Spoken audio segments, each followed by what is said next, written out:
Assalamualaikum warahmatullahi wabarakatuh. Halo teman-teman semua, pada kesempatan kali ini kita akan sama-sama belajar mengenai materi keanekaragaman hayati. Sebelumnya, perkenalkan nama saya Fairizah Nadira Rusdi dengan NIM 2030207093. Pada pertemuan kali ini, kita akan mempelajari dua subbab dari keanekaragaman hayati, yaitu yang pertama, pengertian. Apa itu keanekaragaman hayati? Dan yang kedua, tingkatan. Apa saja tingkatan dari keanekaragaman hayati? Nah, teman-teman semua di sini udah tahu belum apa sih pengertian dari keanekaragaman hayati? Keanekaragaman sendiri memiliki kata lain beraneka ragam atau bermacam-macam. Sedangkan hayati merupakan segala sesuatu yang hidup. Jadi, segala jenis flora dan fauna yang biasa kita temui sehari-hari sudah termasuk dari contoh keanekaragaman hayati. Nah, jadi pengertian keanekaragaman hayati ini merupakan keseluruhan variasi pada makhluk hidup yang terjadi karena adanya perbedaan warna, ukuran, bentuk, jumlah, tekstur, sifat, habitat, dan tingkat keanekaragaman hayati. Keanekaragaman hayati dapat terjadi pada berbagai tingkat kehidupan, mulai dari organisme tingkat rendah sampai dengan organisme tingkat tinggi. Namun secara garis besar, keanekaragaman hayati dibagi menjadi 3 tingkat, yaitu yang pertama ada keanekaragaman gen, lalu yang kedua keanekaragaman spesies, dan yang ketiga keanekaragaman ekosistem. Nah, kita masuk ke keanekaragaman tingkat gen. Keanekaragaman gen dapat terjadi karena adanya variasi gen atau struktur gen dalam suatu spesies makhluk hidup.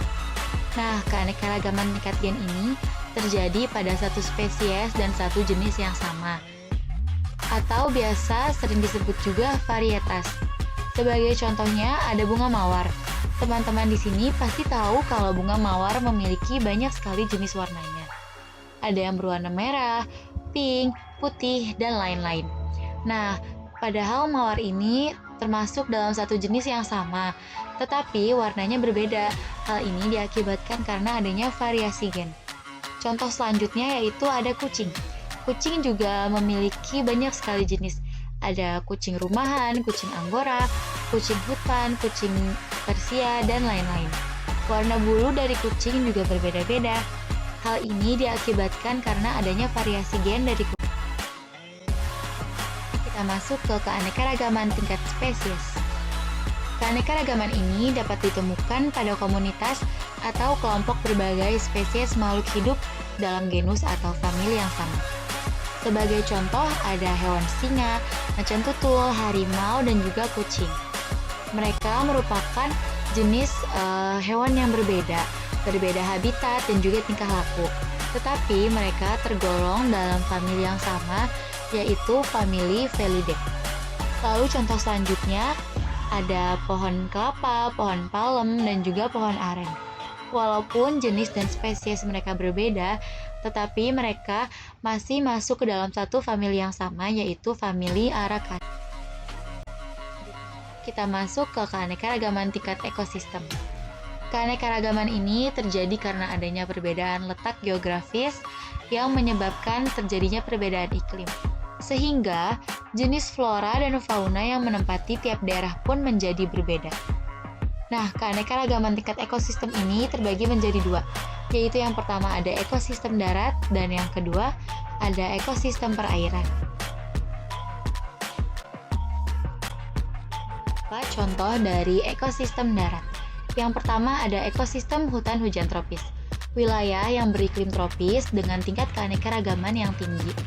Ekosistem hutan hujan tropis dapat ditemui di Indonesia yang memiliki flora dan fauna yang heterogen atau bermacam-macam. Lalu yang kedua ada savana, padang rumput yang disertai beberapa pohon yang terdapat di daerah tropis. Lalu yang ketiga ada padang rumput. Padang rumput dapat ditemui pada wilayah beriklim tropis dan juga subtropis, serta memiliki curah hujan yang tinggi. Padang rumput didominasi oleh hewan pemakan rumput. Perbedaan padang rumput dan savana yakni pada padang rumput tidak ditemui pohon sama sekali, melainkan terdapat rumput yang tumbuh dengan subur. Lalu yang terakhir ada ekosistem taiga. Ekosistem taiga terdapat di daerah beriklim tropis dan beriklim kutub. Pada ekosistem taiga, banyak sekali ditemukan pepohonan dengan daun berbentuk seperti. Selanjutnya, contoh dari ekosistem perairan. Yang pertama ada air tawar. Air tawar memiliki suhu dan kadar garam yang rendah, serta intensitas cahayanya pun rendah. Berdasarkan keadaan airnya, ekosistem air tawar dibedakan menjadi dua, yakni lentik atau yang berair tenang, contohnya itu ada danau dan juga rawa. Lalu yang kedua ada lotik, yaitu airnya mengalir, contohnya ada sungai dan air terjun. Nah, yang kedua ada air laut. Air laut ini memiliki suhu, kadar garam, dan intensitas cahaya yang tinggi. Berdasarkan macamnya, ekosistem air laut dibedakan menjadi laut dalam, terumbu karang, estuari atau padang lamun dan hutan mangrove, serta pantai pasir dan pantai batu. Perbedaan dari air tawar dan air laut ini mengakibatkan flora dan fauna yang tumbuh di dalamnya pun menjadi berbeda. Sekian video pembelajaran kali ini. Terima kasih sudah menonton. Sampai jumpa di video selanjutnya. Wassalamualaikum warahmatullahi wabarakatuh.